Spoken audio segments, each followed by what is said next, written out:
Great. So we talked about information policies. We talked about the endpoint, the computers, the devices, and each of these require their own configuration. We talked about the architecture.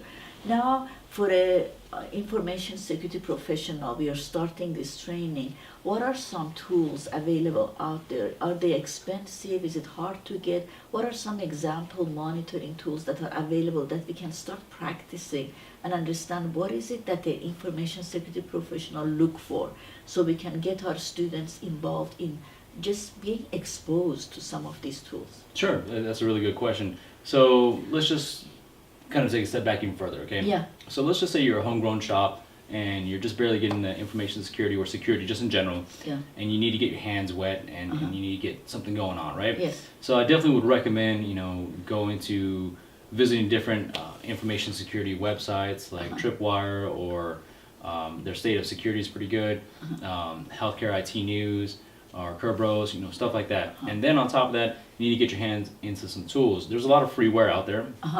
One of the bigger the bigger things that I've always condoned and also helped and kind of drive home is Kali Linux. Like, you need to work on your Linux command lines.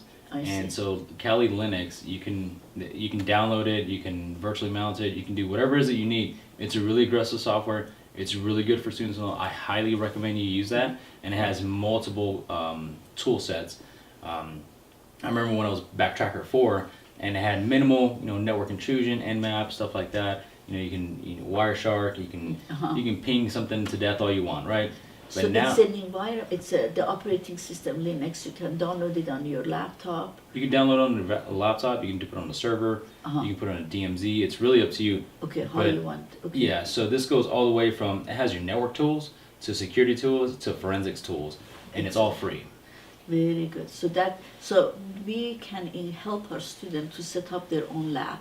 Yes, well, you can, so these are just tools. The labs are a little bit different. I see. The tools will allow the student to engage into the lab because they're going to need these tools. Yes. And you can go to any other tool set like Rapid7 or OpenVAS and stuff like that, and they might give you a free concept or a free just a short module for a certain amount of time, but you're going to need tools to operate in this environment, and the more hands-on you get, the better it is. There are other tools, such as this one right here is Norse Map, Yes. which shows the cyber attacks that are going on in the world and whatnot. I would definitely err on the side of caution in digesting that information, just because where that information comes from is it's unknown. So you have to read and research as much as you can and digest the information as much as you will. Yes. So that's a public site available to everybody and has a lot of details. Right.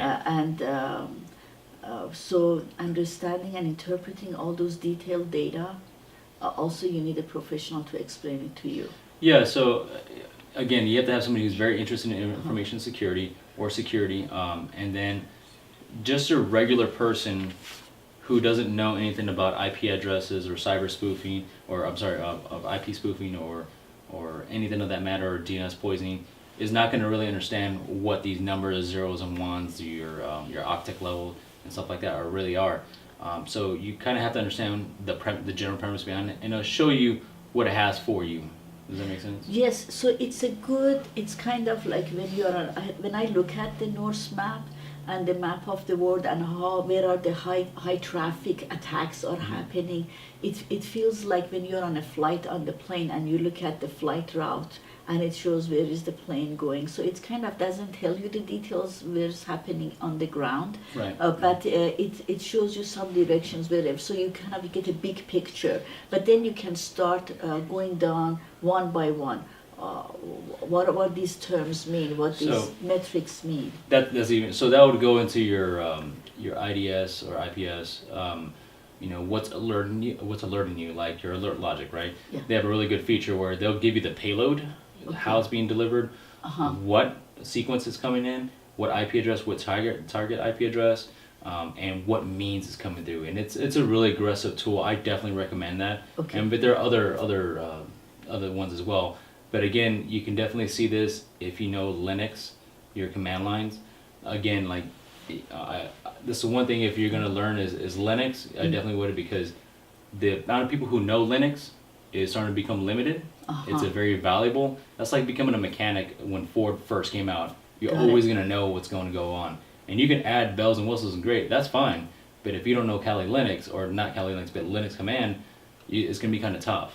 Because because those are going to create signature-based features and signatures. And then at that point, you can go ahead and look at them and determine how they're coming in and what they're coming in. All these other systems like Alert Logic and stuff like that, they're just nice GUI systems. They're very, very nice cars. So basically what you're saying, at the basic operating system that allows us to have access to those log files and those data and files and folders is the Linux operating system. We need that basic knowledge to understand, be able to use command line, identify the files, be able to write scripts that take data out of these log files, and be able to understand the data that is involved in this whole network traffic. Yeah, I mean, you can definitely kind of say that. What I would recommend is, if you're looking into your log files, like syslog files, you have to understand, again, that it has nothing to do with the Linux box. It has to do with understanding Linux and how it's digested in your command lines, and to say, okay, based on these signature ways that are coming in, this is how I interpret, this is what's going on over here. Got it. Now this is very good, because in this course we really want to know what are the foundational steps we need to take to get to the top of that tower. So what we talked about here is, yes, there are tools, there are open source tools. First of all, we don't know who are the originator and what kind of data is it trusted data or not. Right. But second is to use these tools. They have a lot of user interface graphics, chart, but for an information security professional, at some point, they need to know where is the data coming from. So they need to have that knowledge of basic Linux usage.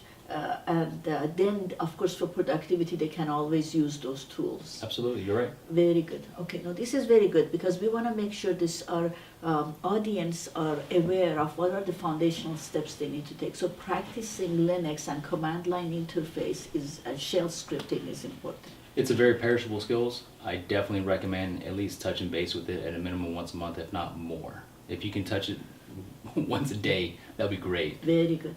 I totally agree with that. Thank you, Ricoh. No problem.